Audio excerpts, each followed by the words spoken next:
This is a 12-tone chord by Alban Berg. Welcome to Keith Horn's Chord of the Week. Alban Berg was a student of the great Arnold Schoenberg in the early 20th century, and I know some of you are going to disagree with the word great, but I think Schoenberg is great. And along with Anton Webern, these three Austrian composers eventually became known as the Second Viennese School. And what sets them apart from their predecessors is their extreme chromaticism and eventually their adoption of the serialistic 12-tone technique in which all 12 chromatic tones are treated equally. In 1912, Berg wrote his Fünf Orchesterlieder, or Five Orchestral Songs, the third of which is called Beyond the Boundaries of the Universe, and it starts with this chord. It contains all 12 chromatic pitches, and here they are.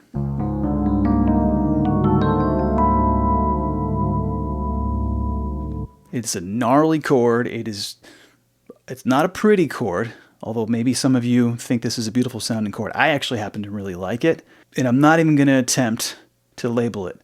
In my own mind, I see patterns. There's a fifth here, there's a fourth here, there's a triad here, there's a diminished triad here, and there's a Viennese trichord up here. So those are all sort of put together, but the whole chord is this. Now, I like to call it the Universe Chord because of the libretto. Recite him some lyrics. You gazed thoughtfully beyond the boundaries of the universe. You never worried about your farm and house. Life and the dream of life, suddenly everything is over. You still gaze thoughtfully beyond the boundaries of the universe. That's heavy. There's that word again, heavy. The orchestra, which is only made up of wind instruments, plays this chord 5 times in a row, but what makes it so unique is, each time, the composer changes up which instruments are playing each note. So even though the voicing is exactly the same, it seems to change color each time it comes around, and it never repeats. I sequenced the chord with virtual instruments to illustrate it more clearly, and I tried it a few different ways. Here's the full version with all 5 iterations of the chord with virtual instruments.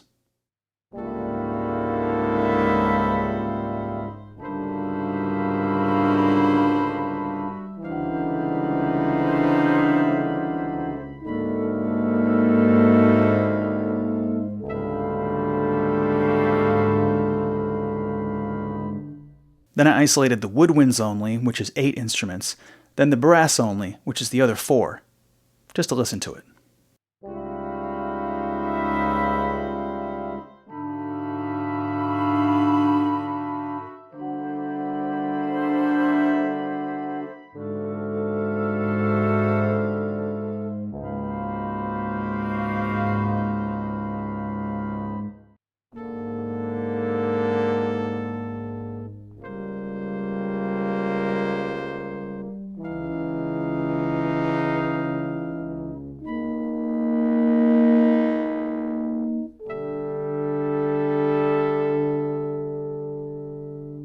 Then I tried it for fun with muted strings. Check this one out. I love that one. And because I love the percussion section, I grew up a percussionist and a guitar player, and I played marimba for many years. I thought I'd try it for tuned percussion, and that one sounds like this. Nice. And you might be thinking, what in the world am I going to do with a crazy chord like that? I mean, why are you even talking about this? This is barely even a chord. Well, I did something with it. Check it out.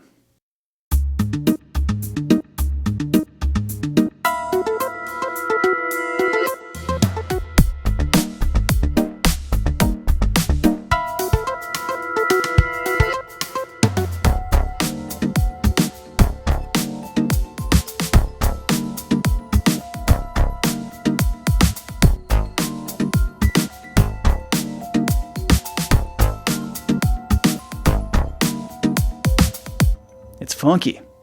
It's weird. I'm going to keep working on it. And I think it's important to point out the similarity to another piece, Arnold Schoenberg's Farben, which is the third movement of his 5 pieces for orchestra, written 3 years before this, in 1909. Listen to that real quick.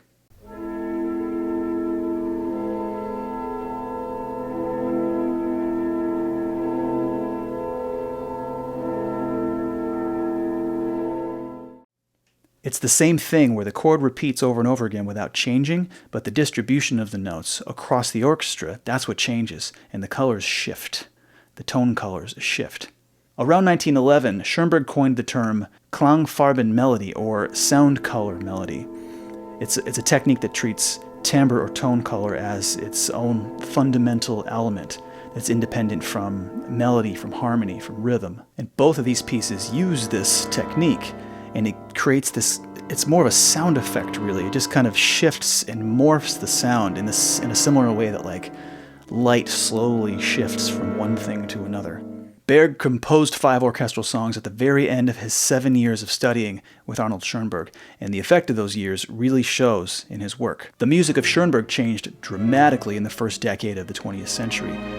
Early on, it was more romantic-leaning and kind of Wagnerian, and eventually it became this pure atonal chromaticism. And his top 2 students, Berg and Webern, had a front row seat to that process.